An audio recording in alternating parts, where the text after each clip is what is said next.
Bonsoir à toutes et à tous. Merci infiniment d'être venus aussi nombreux chez Arcurial. Nous sommes très heureux de vous accueillir dans une salle avec un accrochage soigné et de très belles œuvres d'art, de très beaux tableaux, des sculptures. C'est véritablement la quintessence de notre métier. Et je remercie infiniment Pierre-Jean Chabalier, directeur du Bottin Mondain, qui a eu cette idée brillante d'inviter ce soir Éric Mention-Rigaud, que nous remercions pour sa présence, et qui va traiter un sujet qui nous touche tous, et qui est un sujet infiniment important dans une période de mutation sociétale comme celle que nous vivons aujourd'hui. Dans tous nos inventaires, au cours de notre métier de commissaire-priseur, inévitablement, nous tombons sur des portraits. Je me méfie d'ailleurs des vieilles propriétés où il n'y a que des portraits. Et la première chose que je fais, c'est que je file au grenier ou à la cave pour chercher les tableaux d'histoire qui ont été entreposés au détriment des portraits de famille. Le portrait, c'est véritablement l'armature, le quadrillage, l'essentiel de l'âme d'une famille. Cette survivance, cette mémoire familiale, on en est tous détenteurs. Et ce soir, merci infiniment à vous, Éric, pour nous éclairer avec une analyse beaucoup plus sérieuse, universitaire et donc scientifique sur le thème du portrait, réceptacle de la mémoire familiale. Merci beaucoup.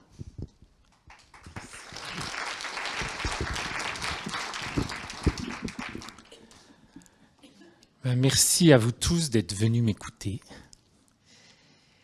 Les objets historiques sont, pour une famille qui a derrière elle de la gloire et de la mémoire, une composante de sa dotation en capital symbolique. Ils sont même la forme suprême du luxe, tant leur possession représente une inégalité impossible à compenser. Pour preuve, à mesure qu'on descend dans l'échelle sociale, il se raréfie, comme le souligne George Sand dans Histoire de ma vie. La romancière, vous le savez peut-être, assume pleinement d'être à cheval entre deux classes. Elle a, du côté paternel, une ascendance aristocratique et bourgeoise. Sa grand-mère, Aurore de Saxe, est la fille naturelle du maréchal de Saxe, et elle a épousé Louis Dupin de Franqueuil, qui est le fils d'un grand fermier général des Lumières, propriétaire de Chenonceau, et dont la seconde épouse, Louise Dupin, a tenu un brillant salon littéraire au siècle des Lumières et a eu Jean-Jacques Rousseau comme secrétaire. Le fils d'Aurore de Saxe et de Louis Dupin de Franqueuil, le père de George Sand, Maurice Dupin de Franqueuil, a été un brillant officier de la Grande Armée. Tout autre est l'ascendance maternelle de George Sand. Sa mère, écrit-elle dans Mémoire de ma vie, est une pauvre enfant du vieux pavé de Paris. Son grand-père, en effet, vendait des serins et des chardonnerets sur le quai des Oiseaux. Socialement hybride, le sang des rois se trouva mêlé dans mes veines au sang des pauvres et des petits, écrit George Sand, fait qu'elle est fort bien placée pour constater combien les objets porteurs de mémoire sont présents d'un côté et absents de l'autre. Ma mère, écrit-elle, ne parlait presque pas de ses parents, parce qu'elle les avait peu connus et perdue lorsqu'elle était encore enfant. Qui était son grand-père paternel? Elle n'en savait rien, ni moi non plus.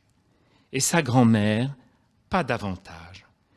Voilà où les généalogies plébéiennes ne peuvent lutter contre celles des riches et des puissants de ce monde. Eussent-elles produit les êtres les meilleurs ou les plus pervers, il y a impunité pour les uns, ingratitude pour les autres. Aucun titre, aucun emblème, aucune peinture ne conserve le souvenir de ces générations obscures qui passent sur la terre et n'y laissent point de traces, le pauvre meurt tout entier. on ne peut mieux dire combien les objets qui sédimentent du temps sont lourds de signification. Ils sont au carrefour de l'esthétique, de l'imaginaire, du social et du politique. Ils sont signes d'opulence, d'abord, car ils n'existent pas sans la richesse.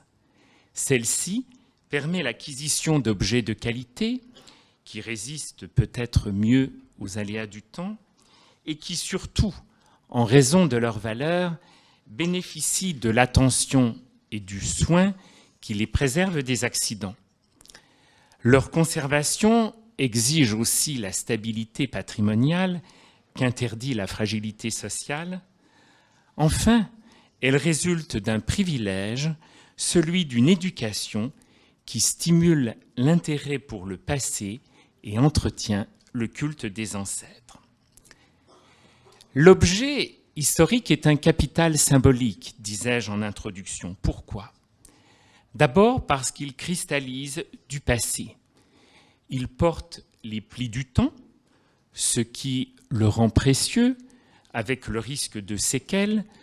Songeons aux tapisseries armoriées qui servirent à la Révolution, puis encore au XIXe siècle, à garnir le banc des charrettes, redécouvertes au fond d'une grange et bien nettoyées. Elles restent, quand elles demeurent dans la famille pour laquelle elles ont été tissées, une empreinte de son histoire et une marque de sa singularité. Pour garder sa force historique, sa force symbolique, l'objet historique a besoin d'être revêtu d'informations sur son origine, sur le personnage portraituré, sur ses possesseurs successifs, en un mot, sa traçabilité. Parfois rassemblée sur une étiquette collée au dos d'un tableau ou glissée dans un écrin, entretenue par la mémoire familiale et la mémoire orale, ces informations donnent sens à l'objet et lui confèrent son identité. Elles accroissent aussi, je vous le signale au passage, sa valeur vénale sur le marché de l'art. Les portraits ont un statut particulier. L'abbé Sieyès, que vous connaissez pour l'ouvrage qu'il a publié au début de l'année 89, « Qu'est-ce que le tiers-État ?» et qui sera la matrice du discours révolutionnaire, avait publié l'année précédente, en 1788, un essai sur les privilèges qui est un violent pamphlet contre la noblesse et dans lequel il évoque les galeries de portraits qui ornent les châteaux en soulignant avec une ironie cinglante qu'elles ne sont pas précieuses par l'art du peintre, mais sublimes par les souvenirs du temps et des mœurs de la bonne féodalité. C'est dire que les portraits ont une fonction commémorative. L'art du portrait, qui s'est constitué en genre à partir du XIVe siècle, est devenu florissant en Italie avant de se répandre dans toute l'Europe au XVIIe siècle, satisfait, sur le modèle royal, la volonté aristocratique de triompher du temps. Il préserve le souvenir des ancêtres, et quand de multiples portraits sont rassemblés dans une galerie, surgit un effet d'exposition, la généalogie est mise en scène.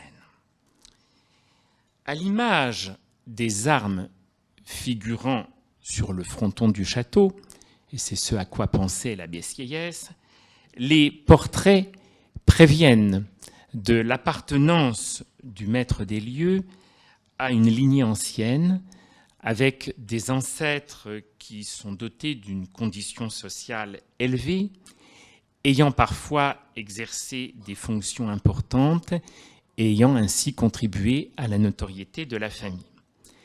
En témoignent sur les portraits la posture, le port de tête, la carnation, le vêtement et, pour les hommes, les dignités dont ils ont été honorés.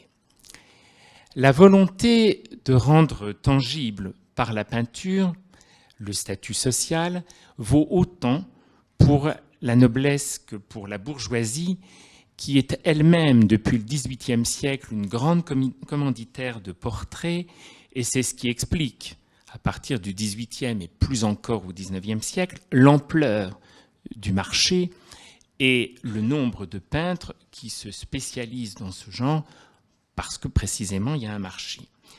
Alors j'ai choisi dans la collection qui est mise en vente ces 2 portraits. Ce sont des miniatures d'un portraitiste d'origine lorraine qui s'appelle François Dumont et qui est le portrait d'un magistrat, président du tribunal de Sens sous la Restauration.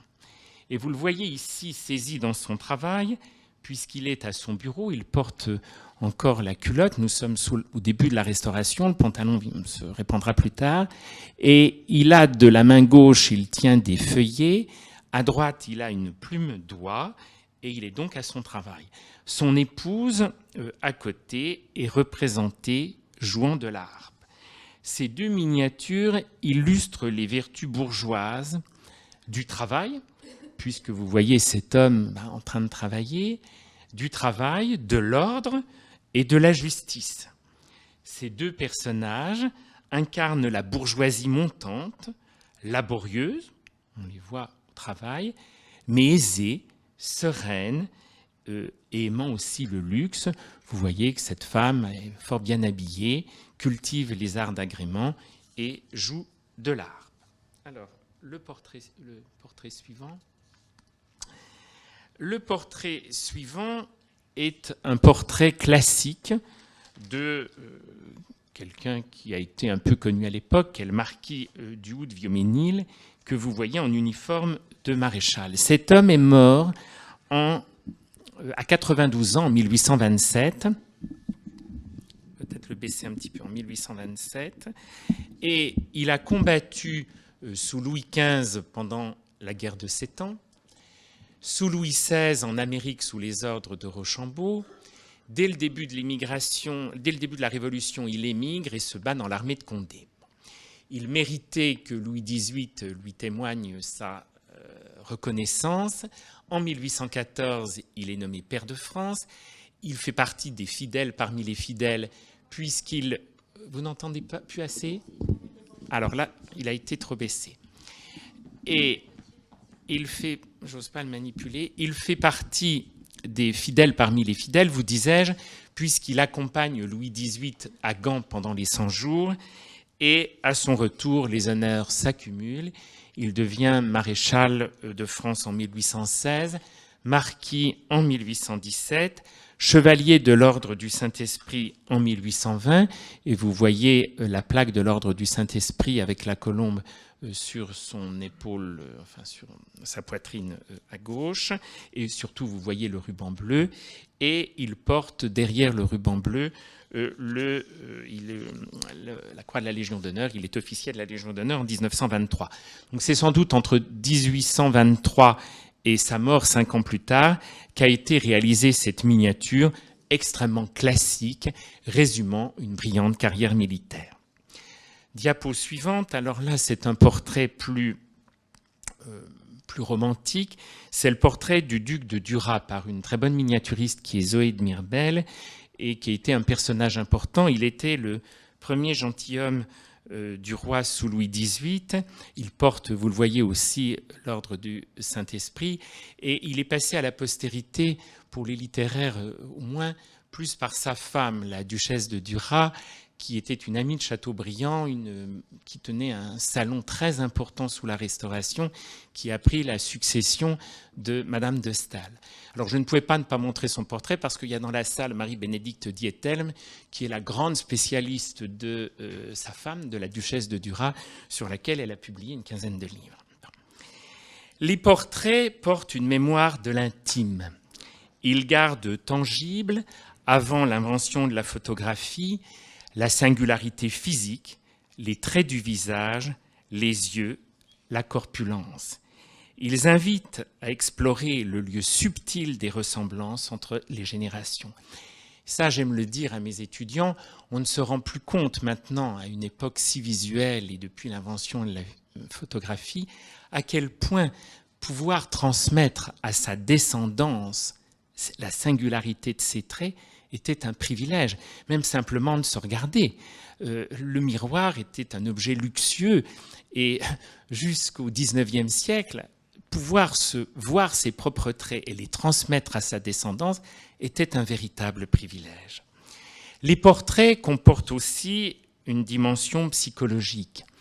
Un bon portraitiste est toujours pourvu d'un don d'observation qui aide à découvrir l'âme de son sujet.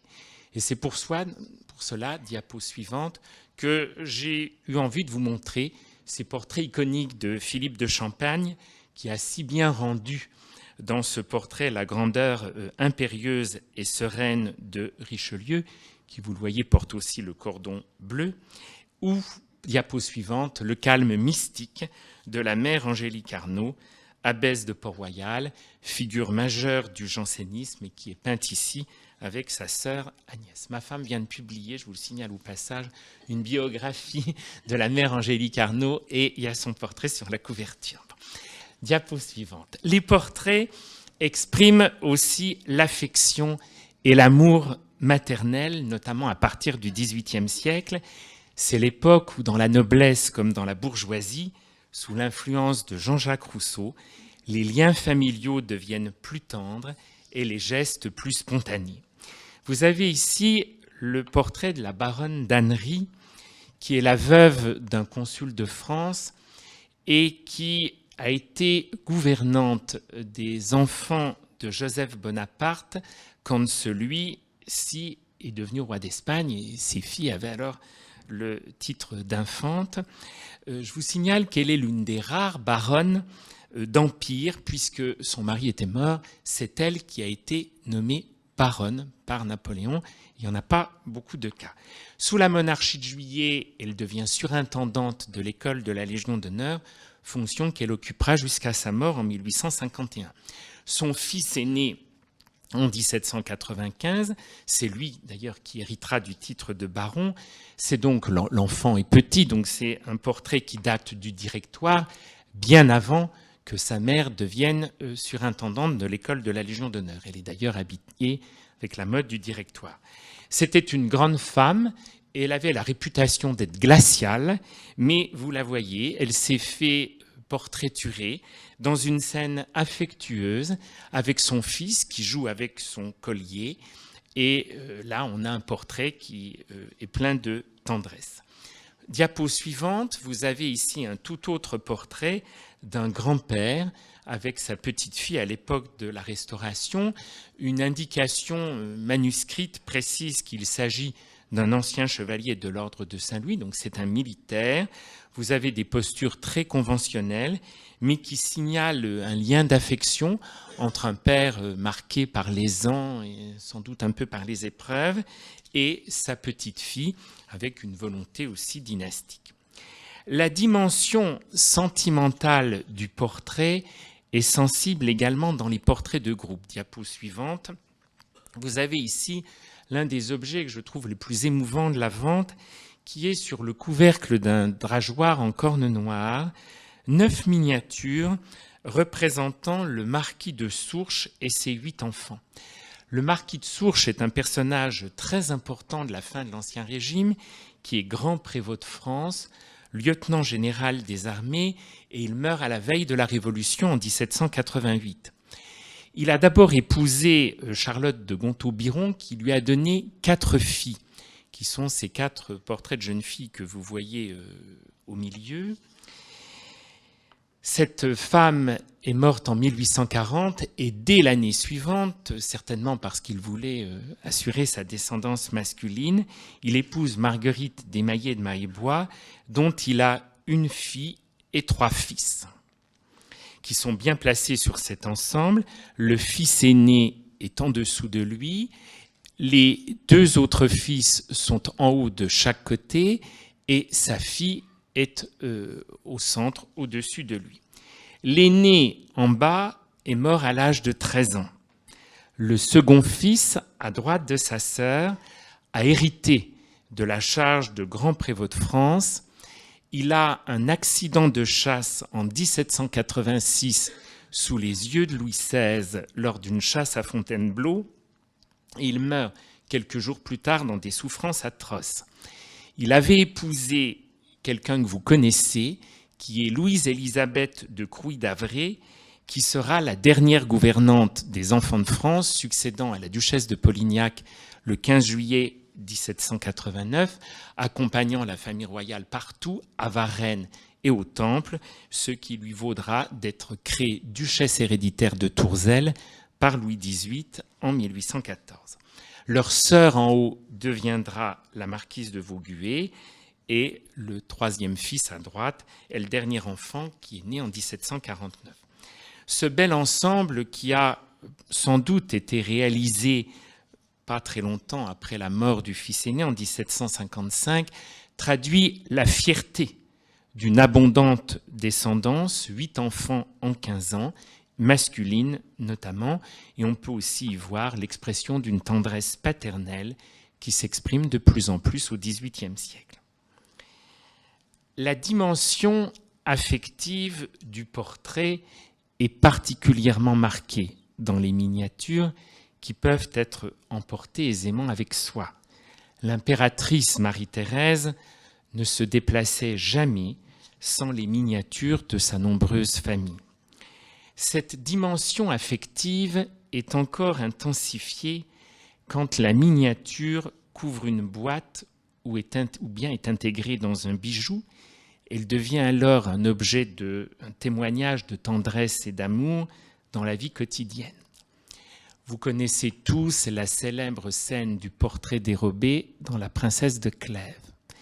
Il s'agit d'un portrait qui est fixé dans le couvercle d'une boîte et qui sert à l'usage du prince de Clèves, qui est heureux d'avoir à portée de main le portrait de son épouse. La jalousie s'ajoutant au désir amoureux, pousse le duc de Nemours à commettre l'imprudence de subtiliser le portrait.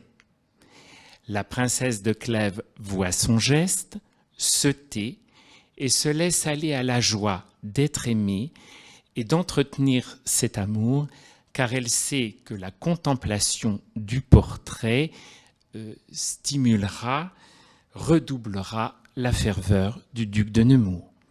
C'est dire, là, vous connaissez la suite de l'histoire et vous avez une scène magnifique qui signale la dimension affective du portrait miniature. Les portraits comportent parfois une mise en abîme, incrustant une autre effigie. Diapo suivante. C'est fréquent au XVIIe siècle, à partir du XVIIe siècle, où des veuves sont portraiturées, ayant à la main un portrait de leur mari défunt.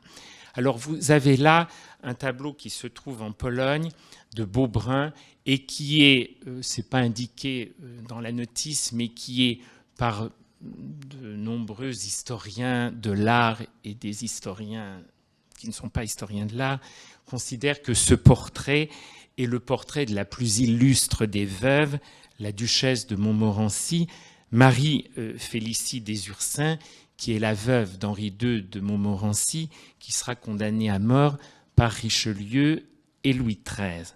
Après l'exécution de son mari à Toulouse en 1632, elle se retire au couvent de la Visitation de Moulins, qu'elle contribue à créer. L'ordre de la Visitation est alors récent. Il a été créé par la grand-mère de Madame de Sévigné, Sainte-Jeanne de Chantal, et par François de Sales.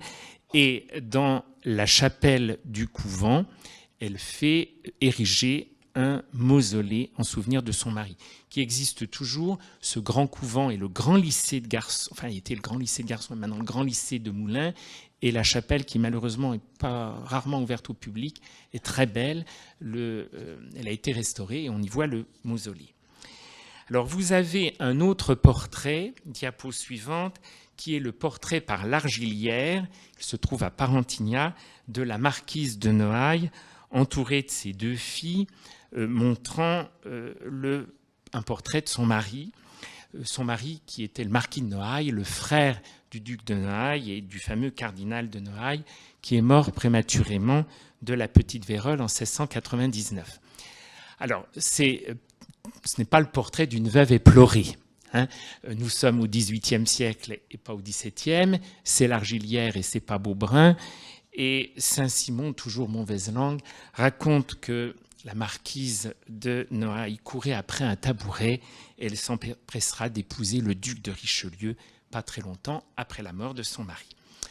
Le diapo suivante, je vous ai montré ces deux précédents portraits pour annoncer cette miniature qui est le portrait d'une femme qui porte en pendentif une miniature représentant un jeune homme portant le cordon de Charles III d'Espagne. On ne sait pas qui est cette femme et on ne sait pas qui est représenté sur le médaillon, mais c'est à l'évidence un jeune homme auquel cette femme est liée par un sentiment de tendresse et d'amour. Diapo suivante, la charge affective est parfois accrue par une mèche de cheveux, comme sur ce portrait qui est probablement celui de Kellermann, le duc de Valmy, où vous avez au verso des mèches de cheveux et une inscription « L'amitié ». Les portraits entretiennent aussi la piété filiale et la conscience de l'héritage. Leur présence, en effet, dans un intérieur, que ce soit un château ou le salon d'un appartement, leur présence crée une sorte de sociabilité transgénérationnelle. Vivre avec les portraits de ses ancêtres, c'est montrer qu'on prête attention aux souvenirs des filiations, mais aussi aux règles des comportements qui furent les leurs. Et c'est ce que souligne, je ravive vos souvenirs de lycée, ce que souligne une scène célèbre de Hernani, de Victor Hugo, dont Ruy Gomez, vous vous en souvenez peut-être, refuse de livrer à Charles Quint, qui est arrivé avec toute sa troupe dans son château, Hernani, au nom des lois de l'hospitalité. Et pour se justifier auprès de l'empereur, il l'emmène dans sa galerie de portraits et il lui montre chacun de ses ancêtres en s'attardant sur chacun d'eux, en expliquant ses exploits chevaleresques, son rôle dans l'histoire et les valeurs qu'il a incarnées, en tête desquelles figurent la loyauté et l'honnêteté. Quand Ruy Gomez arrive devant le dernier portrait, qui est son propre portrait, derrière lequel se trouve une cachette où s'est réfugié Hernani, il déclare à Charles Quint qu'il est impensable qu'on puisse un jour dire devant ce portrait « Ce dernier, digne fils d'une race si haute, fut un traître et vendit la tête de son hôte. » On ne peut mieux dire par ces deux vers que ces effigies statiques, souvent idéalisées par le peintre, rappellent certes un ordre social, mais elles sont aussi investies d'une dimension morale. Au XIXe siècle, la volonté de renouer la chaîne des temps et la passion de la collection exacerbent la fonction commémorative des objets et encouragent leur accumulation. Dans de nombreuses familles, des portraits sont copiés, souvent répartis dans les différentes pièces de réception, parfois rassemblés dans une galerie, entièrement dévolue au rôle de conservatoire des effigies, comme c'est le cas par exemple chez les Noailles à Maintenon, où le duc Paul, au XIXe siècle, qui était féru d'histoire, qui sera académicien et qui est le grand historien des Noailles, fait aménager cette grande galerie avec des portraits du XIXe siècle qui vont des premiers Noailles jusqu'à la fin du XIXe siècle. Ces portraits constituent une véritable narration dynastique. L'exemple est à l'époque donné d'en haut par le roi Louis-Philippe, qui rassemble avec une opiniâtreté extraordinaire des portraits historiques chez lui, au Palais Royal, au Château d'Eu et bien sûr à Versailles, en palliant les manques par des commandes aux artistes de son temps. Au salon de 1836, la duchesse de Maillé s'amuse de voir de nombreux tableaux présentés au salon destinés au musée historique de Versailles. Et avec son humour parfois caustique, elle écrit « C'est une belle idée que de consacrer ce monument à recueillir les souvenirs historiques de notre France et les portraits et statues des hommes qui l'ont illustré. La noblesse dominera nécessairement. Elle plane sur toute la monarchie, de sorte qu'il semble que ce musée soit formé pour retracer ses droits à la gloire avec la reconnaissance nationale. » Mais ajoute-t-elle, il est assez curieux que ce soit le premier roi démocrate qui lui rende cet hommage. Au reste, Versailles a été bâti pour être le tombeau de la noblesse française. Louis-Philippe a achevé de l'enterrer et il termine la sépulture en y mettant les effigies. Le roi a abondamment fait portraiturer sa famille, comme en témoigne la vente. Vous avez ici un portrait célèbre du duc d'Orléans, Ferdinand, qui sera tué à l'entrée de Neuilly accidentellement en 1842 par Zoé de Mirbel, et vous le voyez, décoré de la Légion d'honneur. Et en face, vous avez sa femme, Hélène de Mecklembourg-Schwerin, une très belle miniature de François Meuret, et que j'ai choisie aussi parce que vous avez un très beau cadre à son chiffre, un cadre de la maison Giroud, qui faisait des cadres de très belle qualité à l'époque de la Restauration. Et cet objet, cette miniature et l'encadrement soulignent combien la miniature s'apparente à un objet précieux. Elle peut d'ailleurs être insérée dans un bijou. Je vous signale que la reine Marie-Amélie avait des bracelets absolument somptueux réalisés par Mellerio, avec les miniatures sur ivoire de ses 24 petits-enfants. Vous connaissez probablement ces bijoux puisqu'ils sont restés dans la famille de France jusqu'à une date récente et qu'ils sont passés en vente à la mort de la comtesse de Paris. Diapo suivante. Vous avez ici le roi en uniforme de colonel général des Hussards, qui est une reprise du portrait de François Gérard. Et vous avez ensuite, diapo suivante, sa fille Louise, qui est la première reine des Belges, qui est ici avant son mariage, et diapo suivante, qui est une très belle miniature d'Isabée. Elle est en habit de voyage, et elle part sans doute pour Bruxelles, pour son mariage et pour devenir reine. Et le commentaire qui est fait dans le catalogue me paraît très juste. Les tonalités sombres et romantiques du fond expriment sans doute la nostalgie de cette nouvelle reine, mais qui quitte aussi la France et ses parents. Jusqu'à la Grande Guerre, la noblesse comme la bourgeoisie ont manifesté un goût très vif pour les portraits. À la fin du XIXe siècle encore, les plus riches familles passent commande à des artistes de grand talent, tels que Jacques-Émile Blanche, Boldini, Carolus-Duran, Dubuff, Pierre Bonnard ou Philippe Laszlo. L'invention de la photographie concurrence la peinture avant que le portrait passe complètement de mode. Aujourd'hui, les peintres exercent leur talent ailleurs que dans l'art du portrait, mais aussi parce qu'il n'y a plus de commanditaires.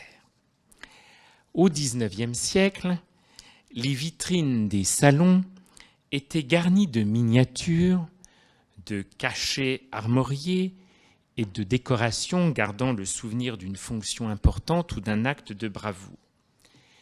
Jusque dans les années 1960, l'esthétique de l'entassement était une constante dans les appartements des anciennes familles. Un intérieur était considéré comme agréable à vivre quand il était empli de bibelots, avec des murs décorés de tableaux et de miniatures, parfois accrochés à touche-touche, comme encore aujourd'hui dans les châteaux anglais ou les palais italiens. Toutes les familles aristocratiques ou bourgeoises, et même petites bourgeoises, possèdent d'anciennes photos montrant des intérieurs qui ressemblent à des reliquaires. Aujourd'hui, dans ces mêmes familles, les jeunes générations se déclarent vite oppressées par un environnement où abondent les souvenirs du passé. Elles préfèrent la blancheur, le dépouillement, la simplicité monacale prônée par la philosophie zen. Dès lors, où remiser les portraits des aïeux? Eh bien voilà, madame, vous avez donné la réponse, ils sont mis à l'encan, et c'est ce qui explique qu'ils remplissent aujourd'hui les salles des ventes, non seulement les grands formats, conçus pour des espaces d'apparat que n'ont plus les jeunes générations, mais aussi les miniatures qui prennent pourtant beaucoup moins de place. La maison arcuriale a toutes les raisons de se réjouir quand d'anciennes familles lui confient de beaux tableaux et des miniatures de valeur. Vous comprendrez que l'historien que je suis se désole souvent des lessivages de mémoire auxquels se livrent de plus en plus fréquemment d'anciennes familles, bien aidées par les commissaires-priseurs. Certaines familles gardent toutefois conscience que la mémoire, pour se transmettre, a besoin de supports matériels, archives et objets. Pour faire obstacle aux aléas d'une succession partagée et assurer la permanence des objets qui maintiennent la mémoire de l'enchaînement généalogique, ces familles invoquent la notion de souvenir de famille qui privilégie la valeur symbolique, historique et morale sur la valeur vénale et crée des règles de succession, des règles successorales spéciales. L'objectif étant d'assurer leur conservation au sein de la famille et surtout d'éviter que le partage successoral ne se traduise par leur dispersion. Alors, parmi ces objets, il y a bien sûr les archives, dont l'éparpillement est une catastrophe. Parce que dans ces cas-là, ces archives cessent de constituer un fond homogène pouvant être utilisé par les historiens. La division des collections de portraits est beaucoup moins grave. Encore faut-il que les éléments qui permettent leur identification, il ne faut jamais oublier que tout portrait a été à un moment identifié, sauf si c'est une allégorie. Encore faut-il que les éléments qui permettent cette identification soient conservés, communiqués lors de la vente et accompagnent l'objet chez son nouveau propriétaire. Sinon, les portraits continuent à appartenir au monde de l'art, surtout s'ils ont été réalisés par de bons artistes, mais ils perdent leur identité, leur histoire et leur fonction de document historique. Merci pour votre attention exemplaire.